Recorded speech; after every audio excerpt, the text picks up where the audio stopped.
Cenk Uygur in Miami, joining us now to break down the situation ahead of the debates. Cenk, what's going on? Hey, John, how you doing? We're live here in Miami, obviously. We got the TYT Army behind us.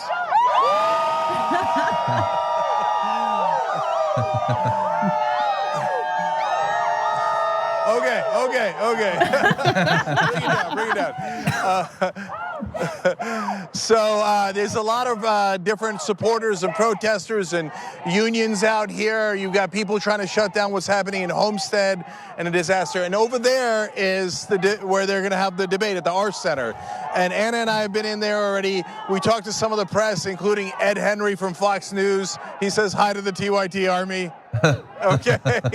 And so we're pretty psyched about this whole affair. I love that these guys are out here, but I also love the spectacle inside, and I can't wait for the debate, and I'm pretty psyched about it. I want to hand it over to Anna for a second and get her point of view. So I can't hear anyone in the LA studio, but I'm just going to quickly talk about how amazing this has been so far. Cenk and I landed just a few hours ago, and to see this type of political activism, obviously among our group here, is incredible, but everyone here is so energized, and it's really good to see. You see so many people wearing T-shirts representing progressive candidates, and you can really see how powerful, the progressive voice is at this particular event so far. Yep. There are not a lot of supporters so far for more establishment or centrist candidates. John Delaney's got a couple of people out here, but outside of that, it appears to be more progressive supporters, which makes sense because they have more grassroots support. Yeah, so that's sort of what I'm interested in. I mean, right now, as of the most recent polls I've seen, Joe Biden is still at like 25, 26%, which would imply, since he has the most support, he should have the most representation outside of a big debate like this. Have you seen anyone who's like, Biden, Biden? Yeah, they're chanting like crazy out here, going status quo Joe, status quo Joe. No, there's not a single person for Biden here. And that makes sense because his support is super soft.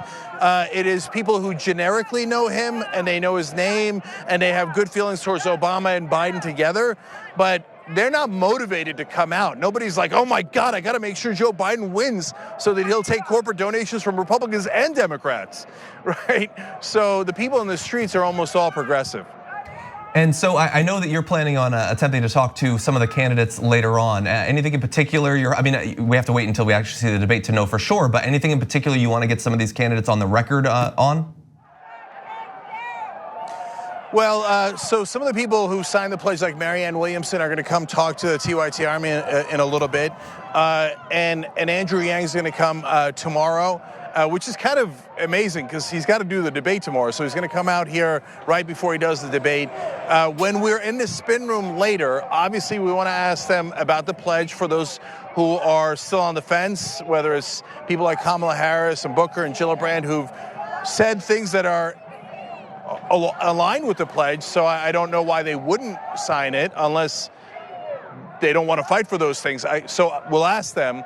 Then obviously there's the people who are not progressive, and that's okay. When I'm in the spin room, if I can get those candidates, I'm going to ask them tough questions about where they stand, and they should be proud of where they stand. Otherwise, they should switch their stance. That seems to make sense. Has there been, outside of you said you had individual supporters of different progressive candidates, in terms of organized, like either like groups that are protesting outside of the debates? I know that the Sunrise Movement was planning on having a showing there. I'm hoping that much public pressure will put pressure on the moderators to ask questions about the climate crisis. Did you see any of that sort of organized showings? So we walked around the block, and I have not. Sunrise is not supposed to be here. They did a protest in front of the DNC just the other day. About 100 of them showed up there to try to pressure them into a debate. And Tom Perez, who is here, said that he will not give in to that pressure, and he's not going to do a debate just on the climate crisis. Sunrise is planning to do a big movement in Detroit. So that's the next debate. But they skipped this one, so they don't have a presence here as far as I know. And Tom Perez came into the debate hall and says there's no candidates and nothing else to talk about. All the press gathered around him. And I talked to a reporter there, I don't want to name, but he peeled out and he said, man, things are really dull in the beginning, so everybody's excited to see Tom Perez. That's how dull it is in the beginning. Now that, mind you, that was like 4 or 5 hours before the debate.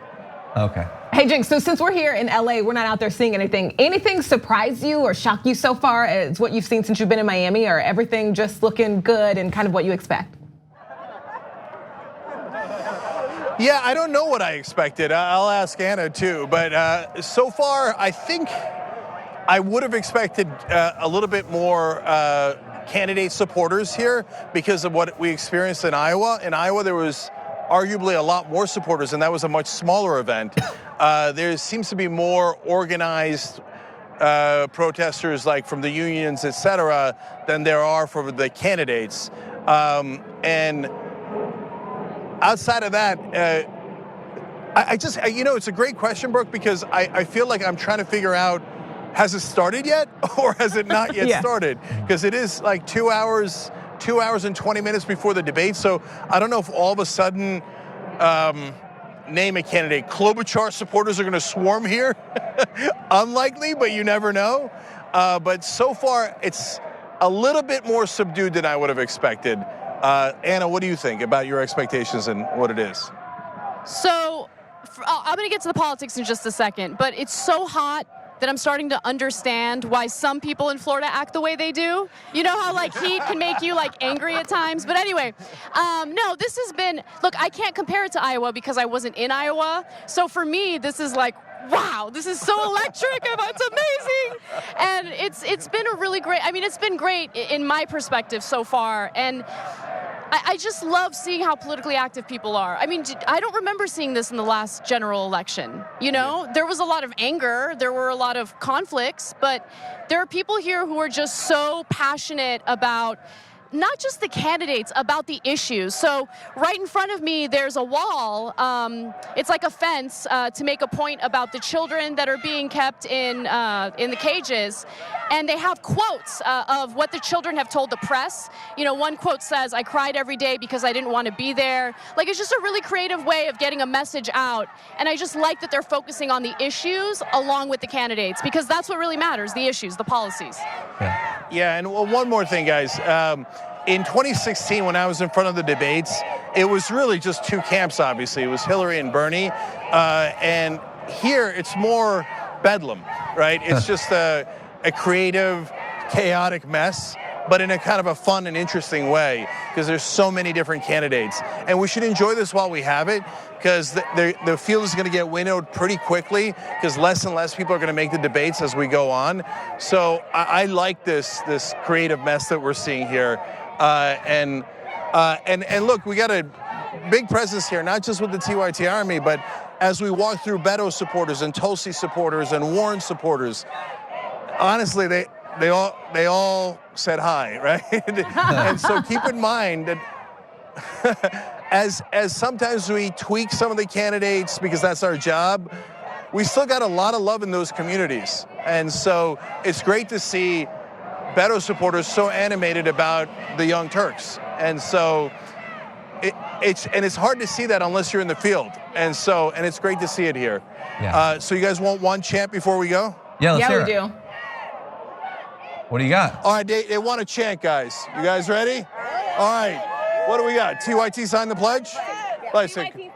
All right, go. You lead. TYT sign the pledge. TYT sign the pledge. TYT sign the pledge. TYT sign the pledge.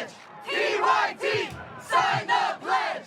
TYT sign the pledge. On the go? Don't worry, we got you covered. You can still listen to TYT at our new podcast network. Find us on Apple Podcasts, the Google Play Store, or at tyt.com/podcast.